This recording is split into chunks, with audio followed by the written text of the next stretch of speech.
Hello everyone, welcome to another Power Talk with Archana.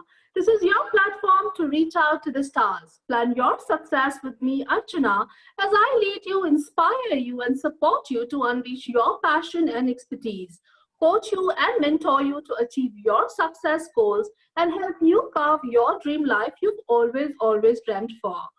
Power Talk with Archana brings to you world-class virtual and in-person skill development programs especially curated for you. Welcome to my world as I collaborate with business leaders from across the world. Let's welcome one such business leader today, Mr. Subhajit Mazumder. Mr. Subhajit Mazumder is a part of my professional network based in Bengaluru, India. Close to 2 decades of rewarding and enriching career in the corporate world, Subhajit is the Director of Strategic Growth at Microsoft India.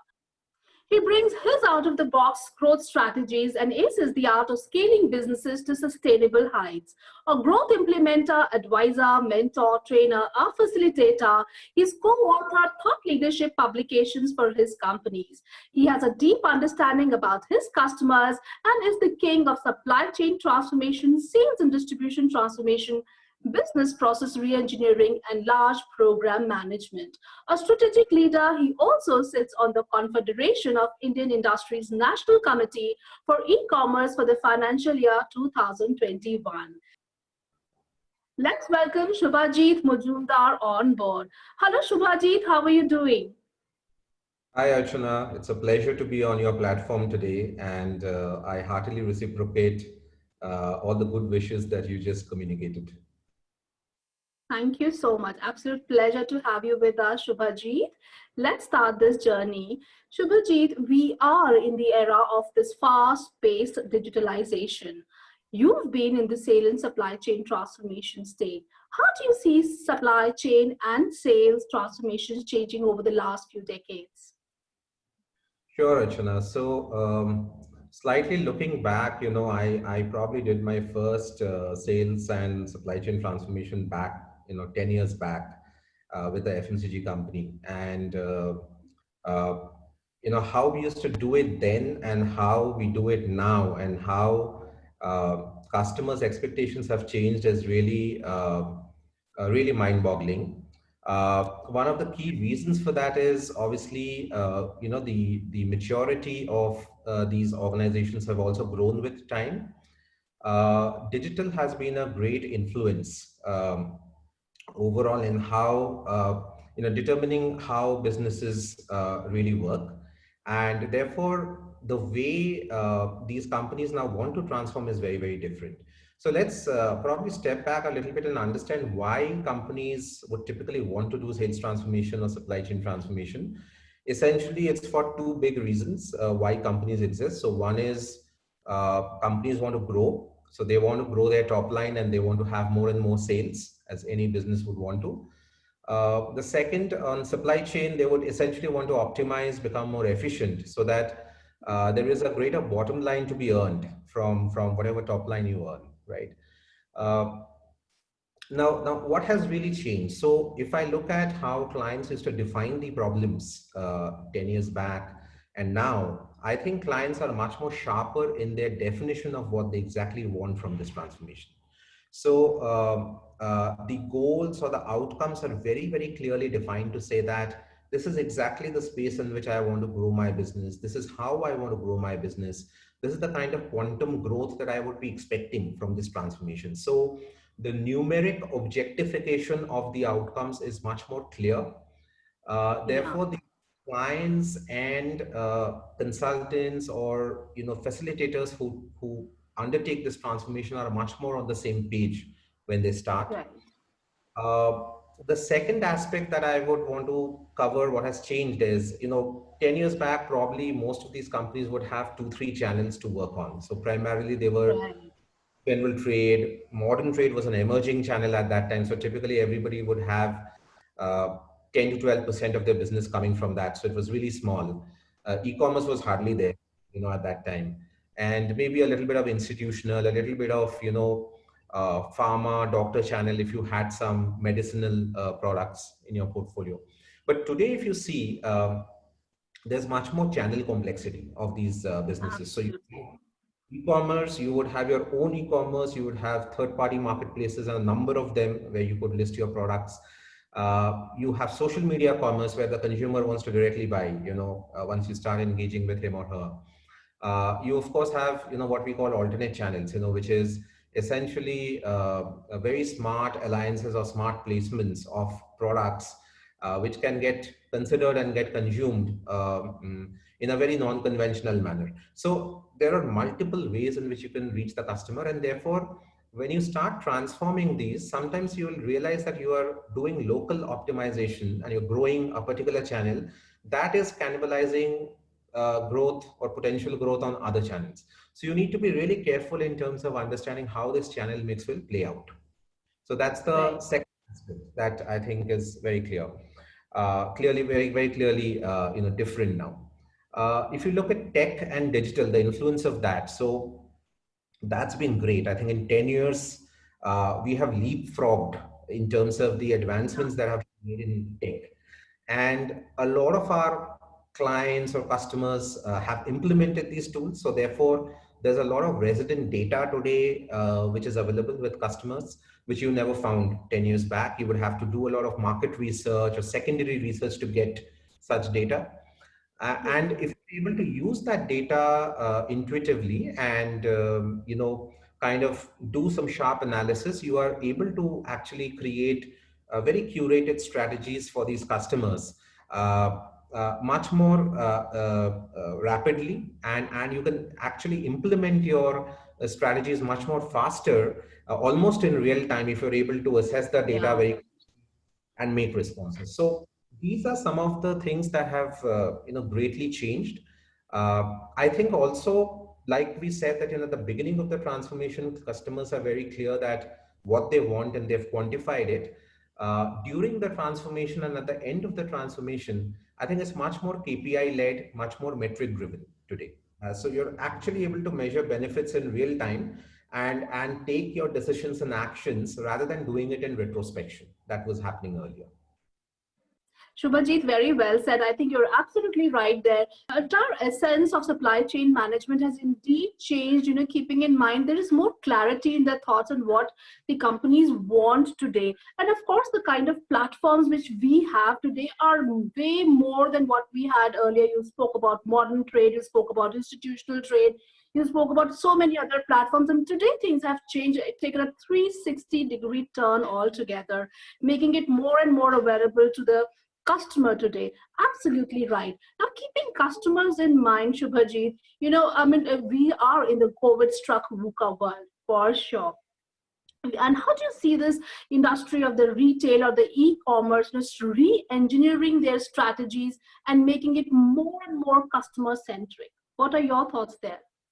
Yeah, I see, Archana, frankly, customer centricity or customer experience has now almost become another pillar of competitive advantage. So earlier, it always used to be growth or cost or focus, the traditional pillars of competitive advantage.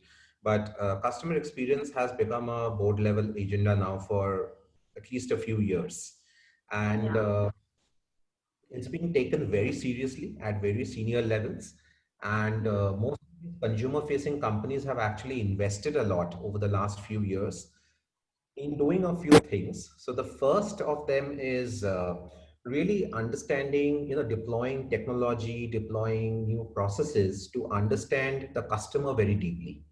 Because and when I say understanding customers very deeply, it is not at a segment level or at a very broad cohort level that was the earlier marketing norm, but actually trying to understand almost micro segments, or what we call a single customer segment, which is really understanding each individual customer and then trying to tailor your products and services. So that's the ultimate aim. While that is a that is a costly affair. So companies really need to balance out the benefits between going really micro, doing really a lot of personalization versus the commoditized products or services that can be sent out to customers. There is always this trade-off of cost and benefit. But that's one thing that has happened over the last 5, 6 years. And I think Now in this COVID situation, companies which have actually invested in knowing their customers and gathering these signals in a very seamless way are actually much better positioned today to reciprocate or respond to a disruption like COVID, because your connect with your consumer is much more direct, it is much more Yeah, intimate, and it is much more personalized. So you already know the consumer very well, and therefore in a disruption like this, you know how to cater to that person's needs in a much more uh, knowledgeable way than trying to hit darts in the dark. Uh, what also typically has been happening in when it comes to customer experience design is typically it was, initially it was all about making the transaction very pleasant. So at the point of purchase or at the purchase decision, businesses wanted to lend a very good experience. But I think right. more and more it is about tracing the entire marketing funnel and the sales funnel. So from when the customer has not bought, but is probably just aware of your brand or starting to consider your brand to make a True, purchase, right from there till the purchase that happens, brands are trying to track and trace the consumer's journey. And true, uh, customer experience design is actually all about identifying those friction points through this funnel and actually removing those friction points so that the customers don't fall out of the funnel. true. So it's an iterative process. I think it's a journey. It can't be arrived at and said that, I have done everything for customer experience at any point in time. True. But particularly, I'll bring your attention to what's happening during this COVID or post-COVID scenario. So, uh, a lot of brands have actually embedded the pillar of safety into customer experience design now.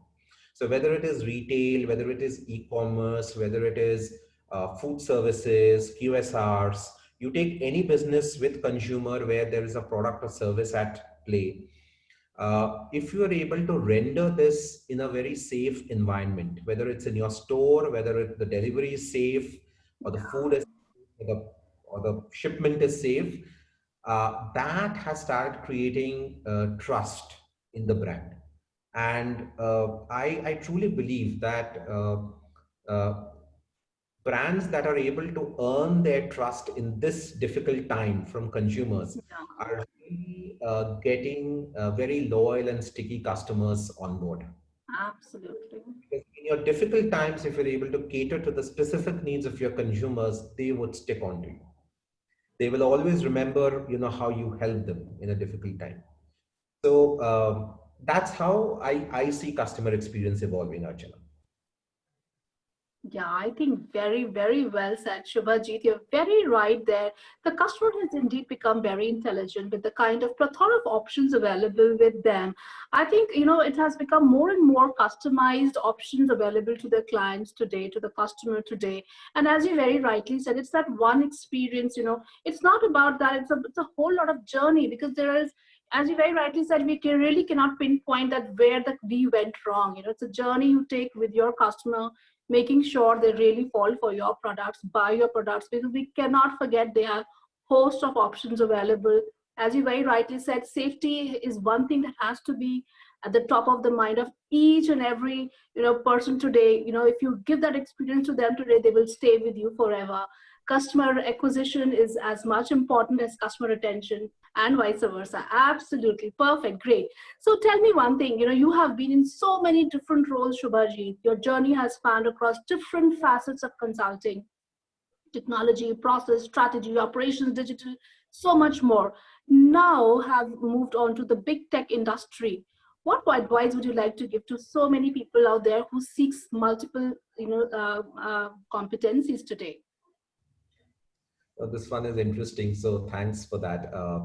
I think, like I always say, I have had many lives within consulting, and I have essentially every 3 4 years have tried to do something new. Part of it has generally been, progression from being an engineer and then joining the industry, picking up technical assignments first, and then doing an MBA eventually, and therefore obviously moving to the business side.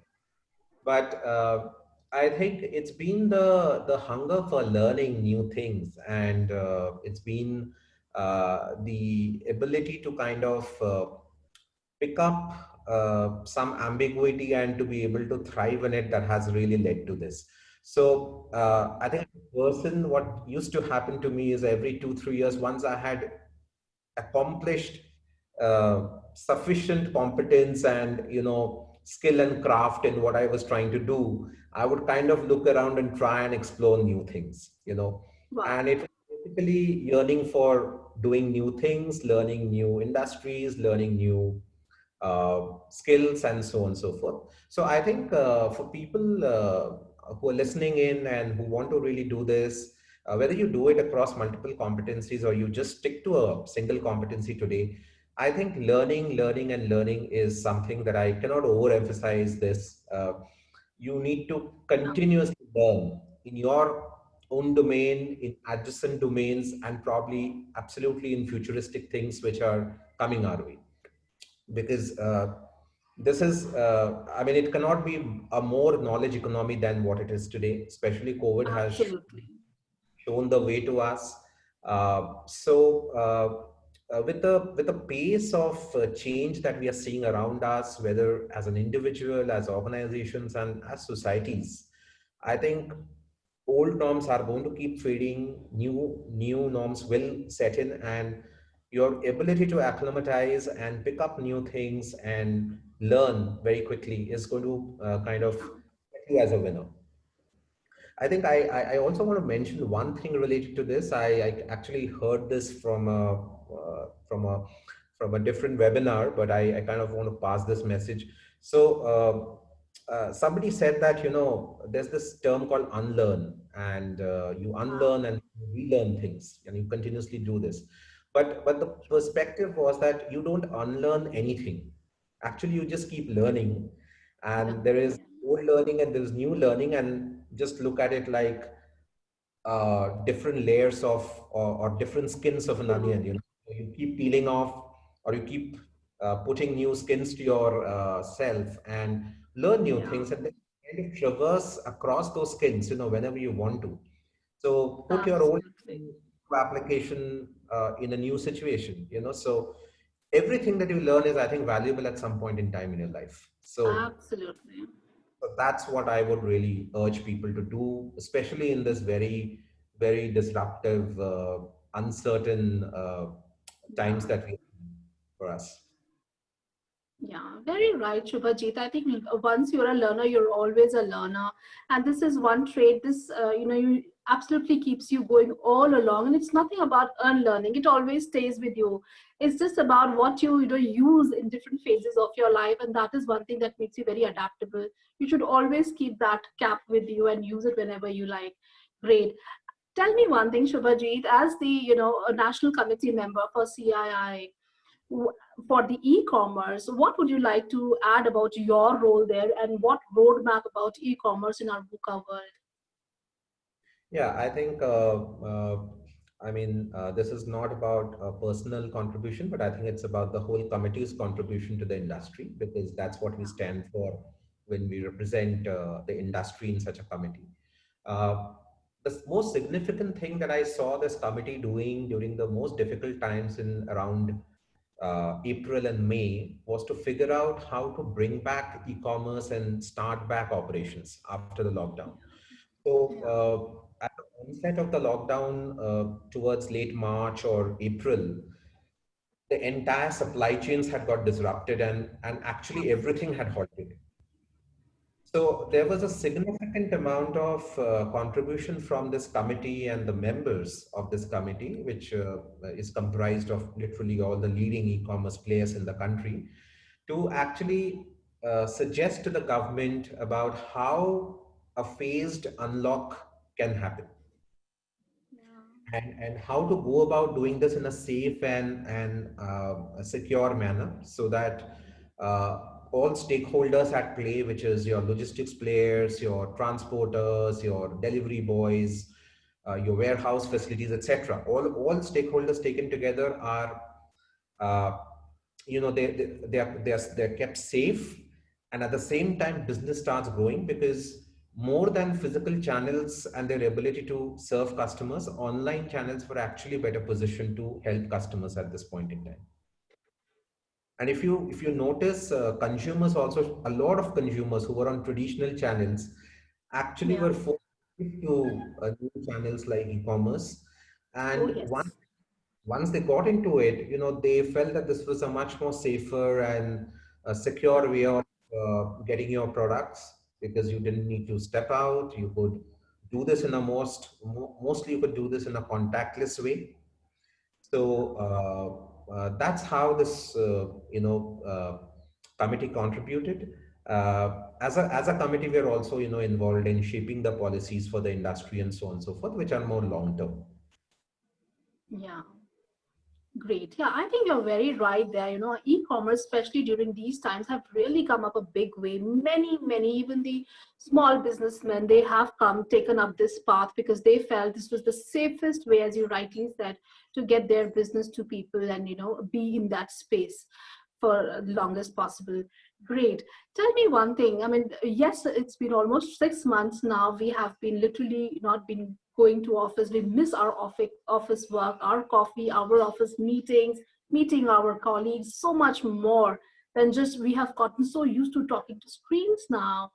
But what is it, that one thing that has kept you going, around this time?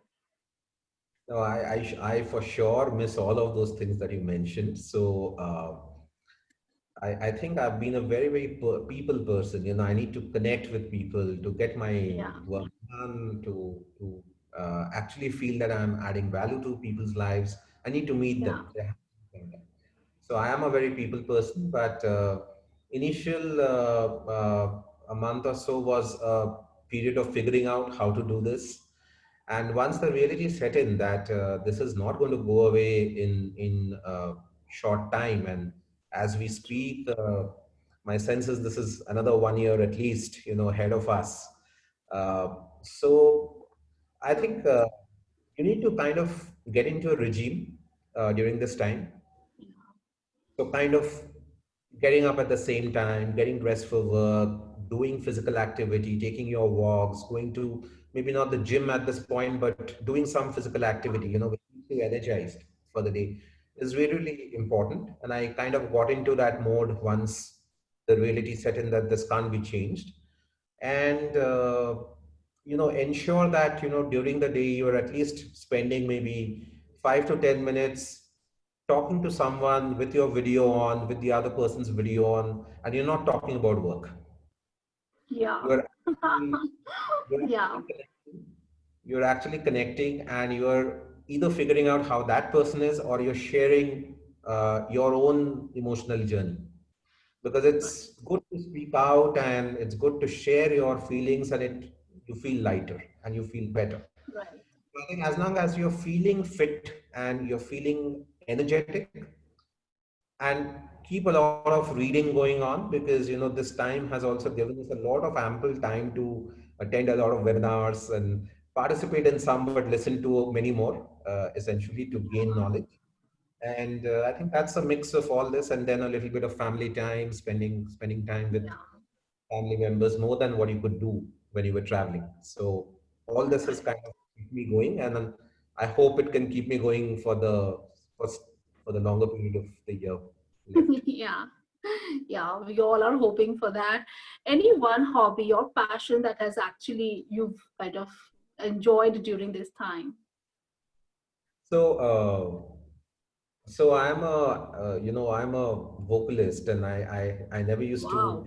time to practice, and I'm getting a little bit of time to practice now. So sometimes even in between calls, late evening, maybe 7:30 p.m. or 8 p.m., and I know there's a next call at 9, because sometimes we connect with our global folks at that time.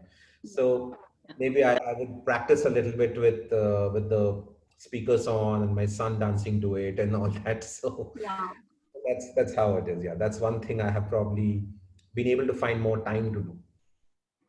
yeah.